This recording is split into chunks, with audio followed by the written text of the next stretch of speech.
Hello, today I'd like to show you the Wirehead Basilisk. The Basilisk is a little groovebox synthesizer designed for experimental musicians. That is to say, people who are willing to relinquish the selection of notes from the process, because the Basilisk is a generative little synth. What it does is it creates a little riff with the mutation dial, and then your job is to interact with the synth. It's all about experimentation and sort of immediacy. Now here's how the Basilisk works. It's a 2-oscillator, digitally generated synth with an analog filter. And so we detune that second oscillator with the detune dial. And we can detune it, and it sort of jumps helpfully to interesting positions, although it is possible to freely tune the oscillator as well if you wish. We can shift the octaves, and we can change the waveform from saw to square with variable pulse width. Now the filter is analog, and the filter is based on the MS-20, a Salon key design with drive. If you turn off the drive, you get more resonance.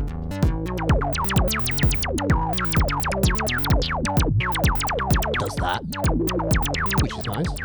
And if you increase the drive, oof, the resonance recedes, but you get this kind of big fulsome sound.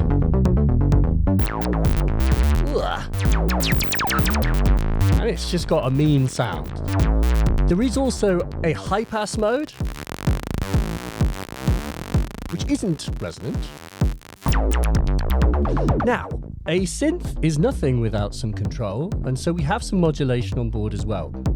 This takes the form of an LFO, an envelope, and also knob recording that is built into this as well. The LFO has a shape control here. If I hold the function button, then this knob controls the shape from sine, square, saws, rising and falling, as well as sample and hold, which changes on every downbeat. Every note that's generated creates a different voltage, which is really cool. So if I choose that random voltage, I have to choose where it goes. And I do this by pushing this button here and turning the mutation dial.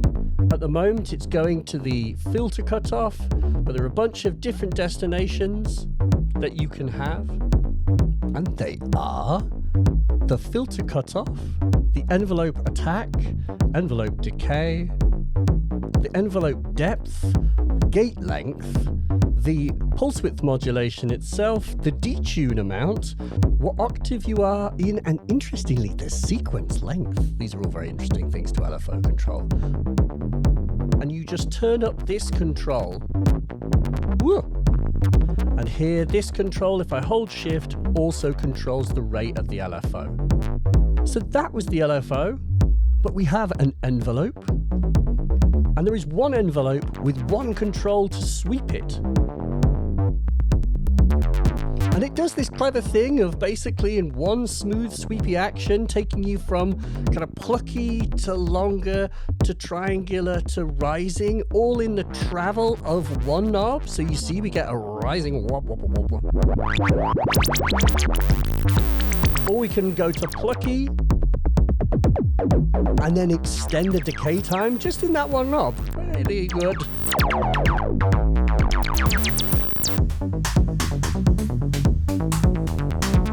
So we looked at the basic sound generation, we looked at the filter, how we change it, we applied an LFO to something, and we applied the filter envelope.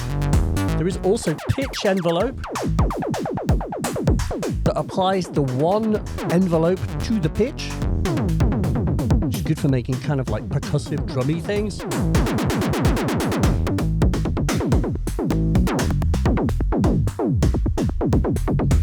Yeah, works quite well with our Akemi's Taiko that we've got here. because it makes the synth go kind of percussive.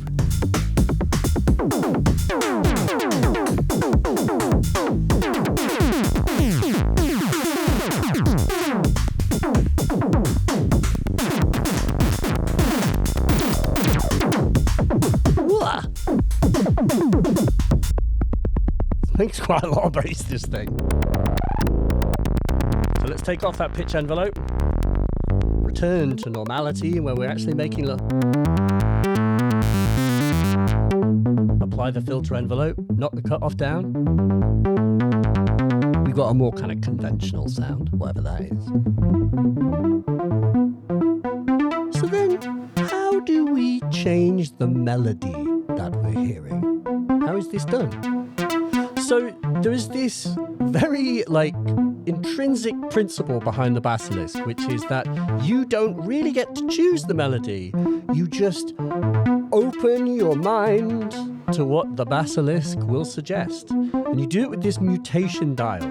What this is the probability from 0 to 99% that the riff will change.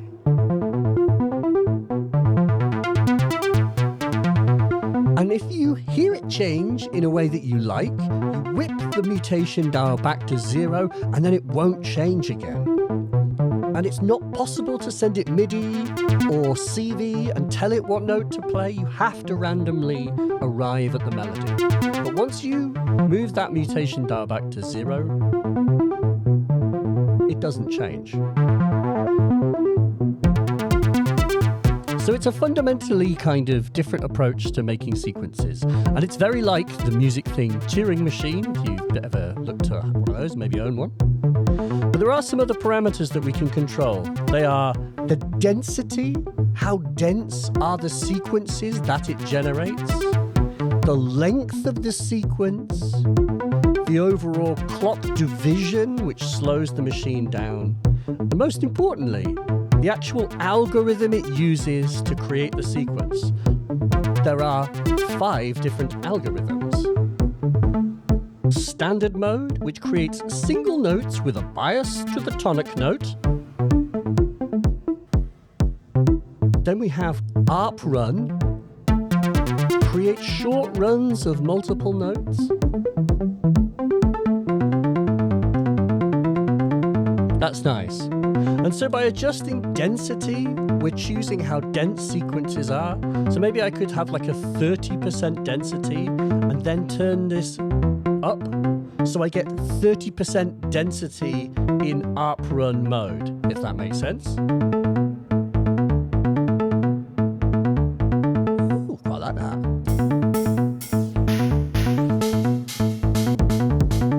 Let's turn up the tempo a little bit.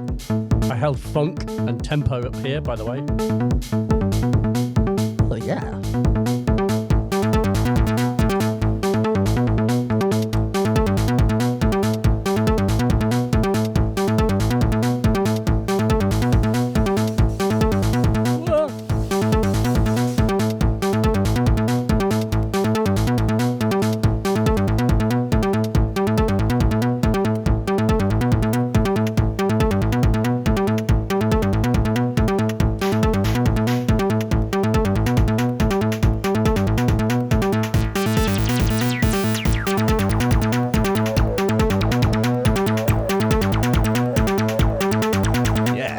Get that. Now I think this is a good time to mention sequence length. You can change the sequence length from 1 to 16 steps. And that's a kind of interactive parameter. If you go down to 1 and then go back up, you don't kill steps 2 to 16.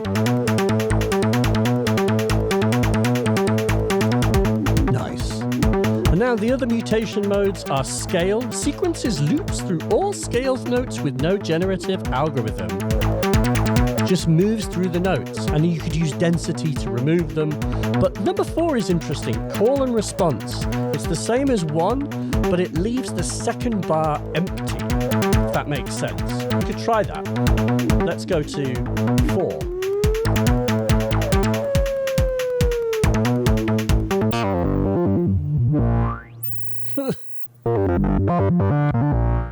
Yeah, it's cool that. Whew.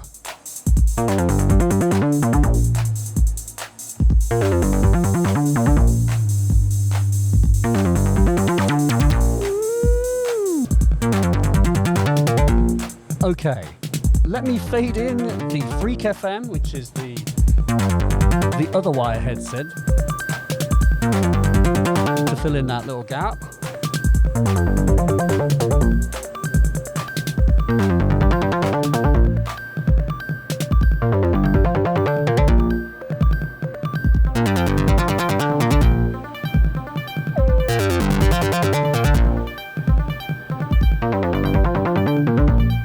Yeah. You have to embrace the chaos. The idea of algorithmically sowing or sowing your seeds, as it were, and seeing what you reap.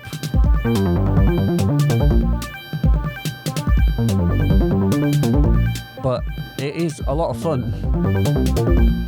And it's the kind of thing that you do if you have a modular synth and a bunch of Turing machines.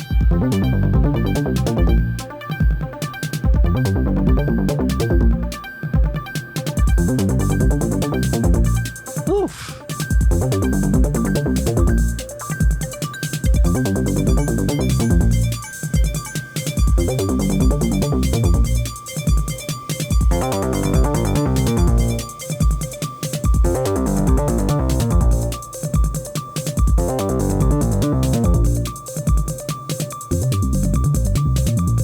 Oh, yeah.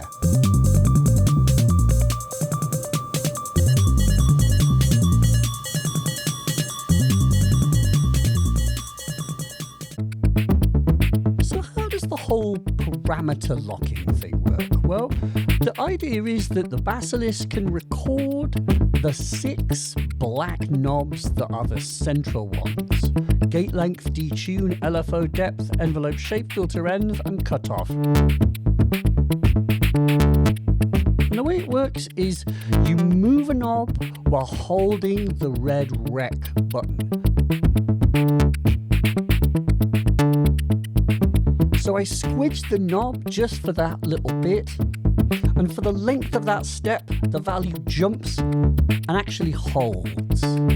It's not a knob recorder where it smoothly interpolates between the steps. It just holds at the step.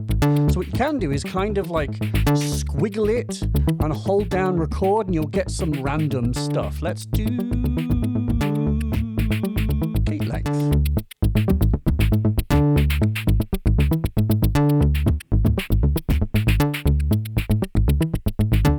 And so by squidging it, we now get different gate lengths depending on where it all hit.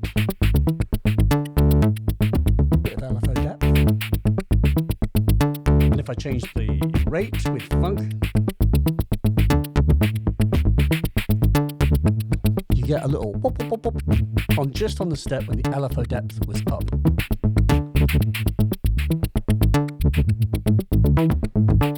So suddenly you can get these quite funky, fruity little animated things going on with all of the 6 central black knobs animated. And so how do you delete that automation and build it back up again? You do it by holding funk and rec, and you just tweak the knob you want to delete all the data on a little bit. So for example, now the gate length is deleted. Ooh.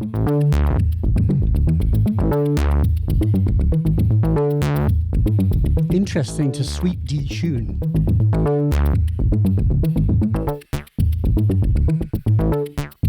Huh. Recording.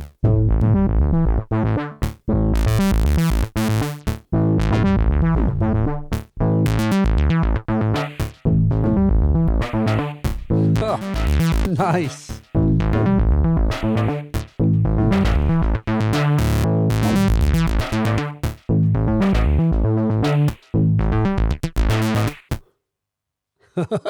Very cool.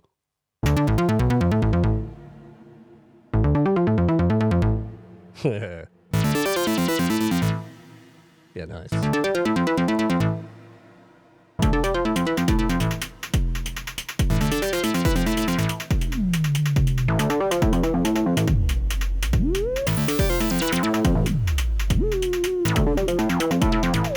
Now I really want to like squidge that filter with some voltage. I better change the LFO. I'll change the LFO shape to random. And I'll make sure the LFO is controlling the cutoff, which is in this first mode. Turn up the depth. And suddenly you hear the cutoff start to jump up and down.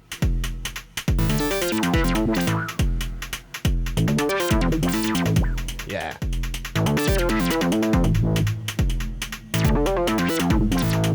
Wow. Moving back to algorithm 1.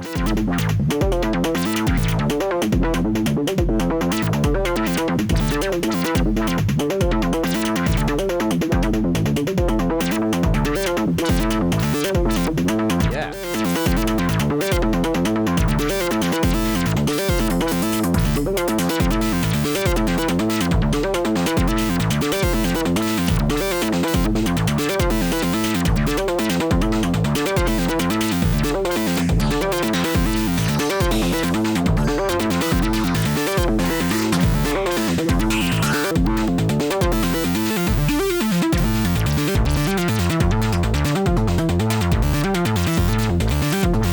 Yeah.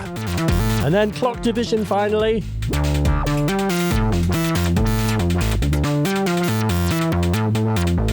Lets us slow down the basilisk by a certain multiplier or divider.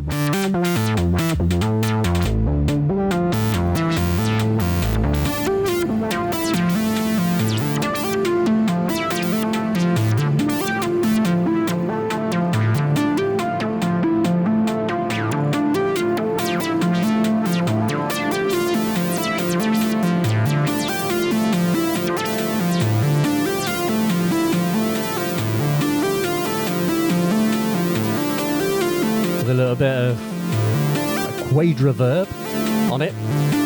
I'm kidding, that's a lot of quad reverb.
Well, that made the hairs on my neck stand up.